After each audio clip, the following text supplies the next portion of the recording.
Joshua chapter 10. When King Adoni-Zedek of Jerusalem heard how Joshua had taken Ai and had utterly destroyed it, doing to Ai and its king as he had done to Jericho and its king, and how the inhabitants of Gibeon had made peace with Israel and were among them, he became greatly frightened, because Gibeon was a large city, like one of the royal cities, and was larger than Ai, and all its men were warriors.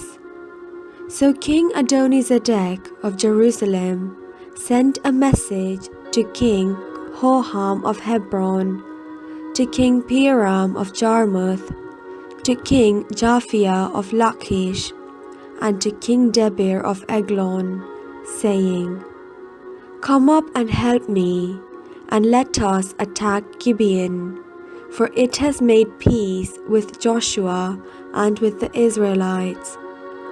When the 5 kings of the Amorites, the king of Jerusalem, the king of Hebron, the king of Jarmuth, the king of Lachish, and the king of Eglon, gathered their forces and went up with all their armies and camped against Gibeon and made war against it.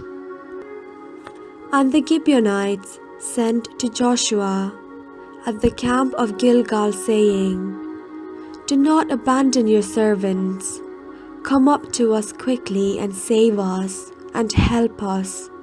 For all the kings of the Amorites who live in the hill country are gathered against us. So Joshua went up from Gilgal, he and all the fighting force with him, all the mighty warriors. The Lord said to Joshua, Do not fear them, for I have handed them over to you. Not one of them shall stand before you. So Joshua quickly came upon them suddenly, marching up all night from Gilgal.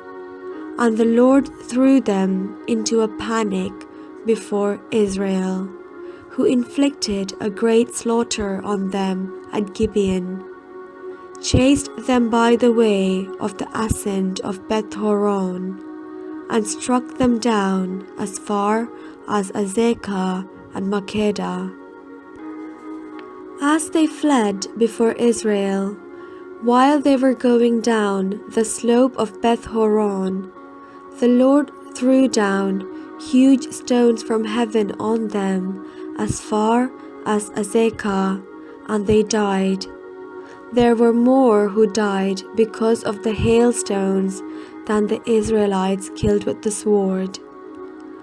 On the day when the Lord gave the Amorites over to the Israelites, Joshua spoke to the Lord, and he said in the sight of Israel, Sun, stand still at Gibeon, and moon in the valley of Aijalon. And the sun stood still, and the moon stopped, until the nation took vengeance on their enemies. Is this not written in the book of Jashar? The sun stopped in mid-heaven, and did not hurry to set for about a whole day. There has been no day like it before or since, when the Lord heeded a human voice, for the Lord fought for Israel. Then Joshua returned, and all Israel with him, to the camp at Gilgal. Meanwhile, the 5 kings fled and hid themselves in the cave at Makkedah. And it was told Joshua, The 5 kings have been found, hidden in the cave of Makkedah.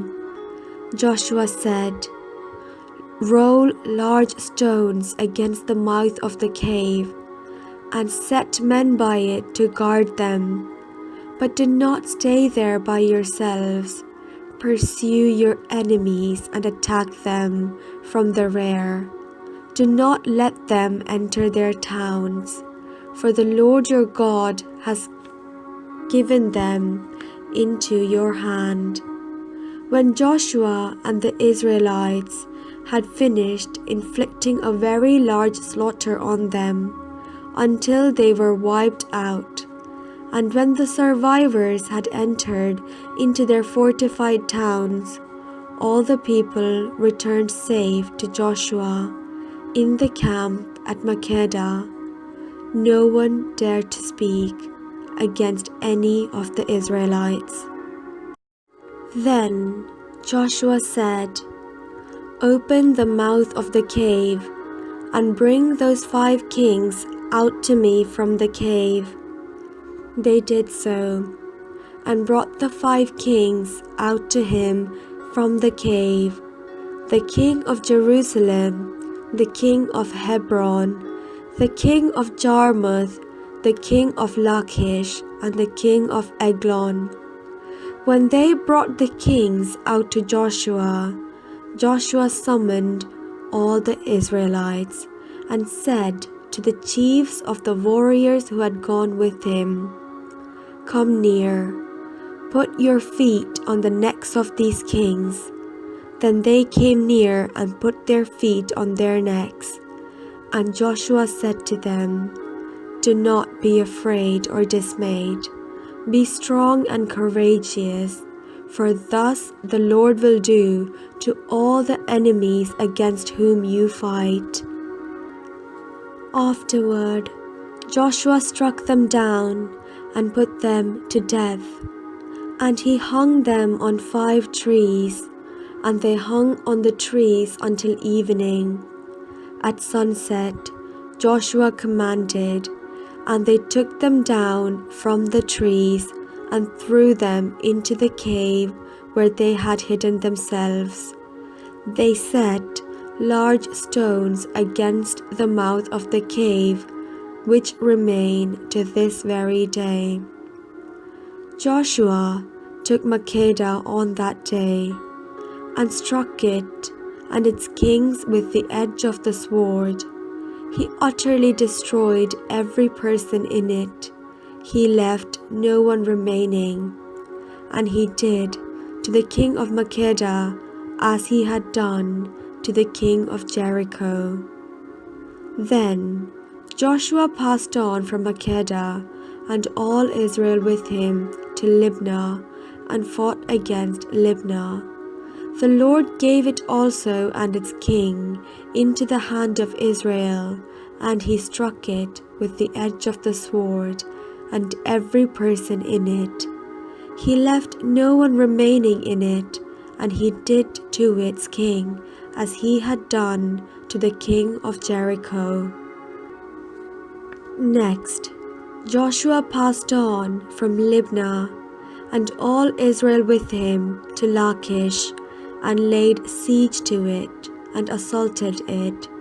The Lord gave Lachish into the hand of Israel, and he took it on the 2nd day, and struck it with the edge of the sword, and every person in it, as he had done to Libnah. Then King Horam of Gezer came up to help Lachish, and Joshua struck him and his people, leaving no survivors. From Lachish, Joshua passed on with all Israel to Eglon, and they laid siege to it and assaulted it. And they took it that day and struck it with the edge of the sword, and every person in it he utterly destroyed that day, as he had done to Lachish. Then Joshua went up with all Israel from Eglon to Hebron.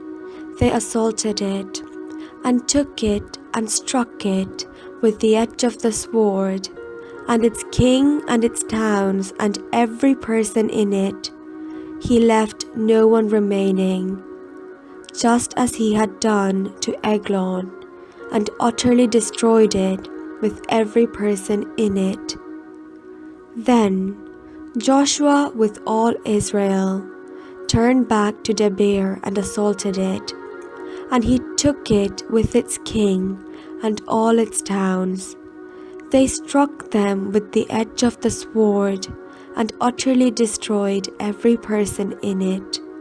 He left no one remaining, just as he had done to Hebron, and as he had done to Libnah and its king, so he did to Debir and its king. So Joshua defeated the whole land, the hill country and the Negeb, and the low land and the slopes. All their kings he left no one remaining, but utterly destroyed all that breathed, as the Lord God of Israel commanded. And Joshua defeated them from Kadesh Barnea to Gaza, and all the country of Goshen as far as Gibeon. Joshua took all these kings and their land at one time, because the Lord God of Israel fought for Israel. Then Joshua returned, and all Israel with him, to the camp at Gilgal.